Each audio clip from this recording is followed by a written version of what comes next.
What are your thoughts about racism in your student body? In my student body, well, I think a couple of things. I think you have to define the words racism and bias separately. I think everyone has biases. I think many times when we talk about racism as itself, we're talking about biases. And the reason I say that philosophically is if someone's a true racist, they're never changing. It's hard to change. If you're biased, biases can always be changed.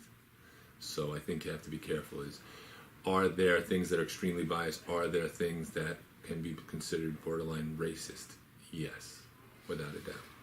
Do people have them? Yes. The question then is it because of lack of awareness, lack of understanding, or is it because they directly are trying to be attacking? They're trying to be abusive. And I think there's a big difference between the two. I think with many people, it's a lack of understanding. It's a lack of being able to empathize with somebody that may be different than them. And because of that, their actions dictate that. Do we have lack of what I would call cultural awareness? Yeah, lots of that, tons of that. And, you know, I'm a 50-year-old man, I've seen a lot, you know, so it's a little bit different. But when you're younger and you haven't experienced a lot, you know, I think we tend to lack a lot of cultural awareness. What are some examples of racial bias that exist among your teachers/students?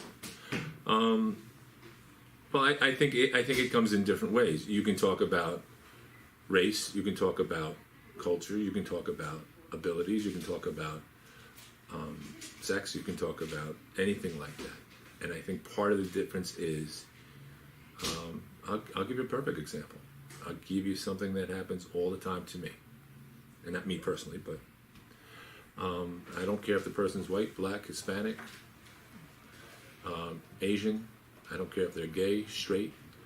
I don't care if they are tall or whatever. But one thing that uses all the time, and I've had it, is the word retarded. People just, and they don't use it as a bias. They're not thinking about negating people with intellectual disabilities, but they do. I had one of our students, just happens to be African American, was using the word retarded, and they're like, in order to get that, I was like, you know, what words don't you like? And you know, we've talked about it. I said, well, I don't like the R word. My daughter has Down syndrome. I had someone who happened to be gay a couple of years ago using it, and they were like, you don't like terms to define you as being gay, which I totally understand. You know, I think it's educating people and having those conversations because we tend to be isolated. We tend to be isolated. So, do I think it exists with everybody? I do. I think everyone has their biases. You know, like I said, we have staff that are older. There were things that were not as accepting. We grew up with that, and we had to change. We had to change who we were because of it, which is a good thing. But I think everyone takes their biases, and I have people all the time say it to me, like educators or people, like, "Oh, that's retarded. Oh, I don't mean it like that." No, I know you don't. I realize that you're not trying to be, but you are. So stop it. And I think it's hard for people to it's not a reason, it's not an excuse. I think it's hard for people to stop, and they don't. I know who they are. I'm not like that. No, you're not like that. But in that incident, that one moment, you're just reinforcing it. And I don't think people realize they have that type of power, so they dismiss it. Well, who am I? So I think that's part of it too, that everyone has the power, even just to say it. Anything negative like that, anything racial or racist or biased like that. So we're really empowered to make that change by changing who we are. And not that it's easy, but I think you can be. That's what I'm saying. There's a difference between racists and people with bias. Bias can change. How have you reacted to racial epithets being done or said in your school? As a teacher or as a principal? Because I've done it both. Let's go with principal. Okay. Well, first of all, when things are done, you have to address them directly with the kids, or the teacher has to address it with the students. Depending on the degree, because there's degrees of everything, I think it's, you want to hold people accountable for their actions, but you also want to have a teachable moment I mean, we're in the business of teaching people and learning. But I think part of it is you also have to be sensitive to the other students around, because those, like you said, like I've said before, words have meaning, words have impact. People don't think they do. People, misjudge themselves in the sense that they don't think that, who am I, what do my words really mean? They mean everything sometimes. And sometimes it's due to being just misspoken, it's being misinterpreted, but also when that's gone, and the thing is, you have to own what you've done. You can apologize for I'm a big believer in that too. You apologize for what you've done, and then you move on from that. And that's important. That's extremely important. So. Thank you. Yeah. What actions does the school or you take on staff and students that exhibit racial bias? Well, I think you have to be educated. I think you have to bring people. A couple of years ago, we had Traciana Graves come in who talked about, not just racism, but how we treat one another, how we go about. I think it's a bigger picture than just that. The idea is kill them with kindness. I mean, I think that's a big thing. How you treat people with respect, no matter who they are. We spend time every couple of years going over that, bringing speakers in, affording kids opportunities. We have kids who, from different clubs, that go to different conferences and stuff, and they can bring it back. Even with a peer mentoring program, we do a lot of that, training along those lines. Could we do better? We can always do better. I mean, there's never enough. But I think it's one of those things that making yourself aware of other people constantly, and being sensitive to that. And that, when I mean but most people interpret sensitive as weakness, or being, coddling people. We're not talking about coddling people. We're just talking about caring about people, being kind, and being sensitive to, how they're seeing things too. And you have to do a lot of reflection.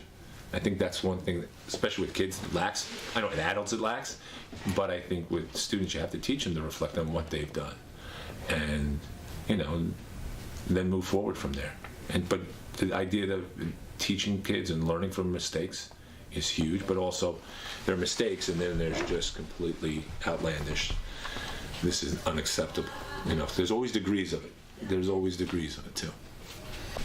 And our final question is, what is your overall analysis of racial issues within Carmel High School? I think we're a typical suburban school. We have to learn. We have to do better things. We have to be more culturally aware, culturally of what's going on. And the funny part is, we're outside New York City, and unlike other cities, Boston or Chicago, New York's an international city. It's awesome. I can be on the subway in New York City. I was there a couple of weeks ago, and I'm not hearing a lick of English. And like people say, well, that's it. No, in an international city, you go. I don't care where you go. You can go to Paris. You can go to London. You hear different languages being spoken in international cities. That's what happens. And I think we have a perfect opportunity where we live to engage, to be that. But I think we also have to make people feel comfortable. I'll go back to my daughter again. I always say this. She was born for a lot of reasons, but one of the reasons she was born is to make people feel comfortable with their uncomfortableness. And I see it with my two older ones. My son's a junior, I was freshman in college, and my daughter's a sophomore in college. They can walk into a room with people with massive disabilities, and I'm talking about people strapped to boards because they physically can't move, or drooling, or slurring, or kind of screaming and stuff like that. And they feel completely comfortable because they've seen it. I can put someone who hasn't, and they don't, and it's not their fault, it's just they haven't dealt with that group within the population before, and it's a very, very small group, by the way. So I think we have to start being comfortable with our uncomfortableness, and I don't mean like there's a weirdo over there making us feel uncomfortable. I'm talking about just different situations, different settings. That's the uncomfortableness that and you get used to it. You kind of get used to it.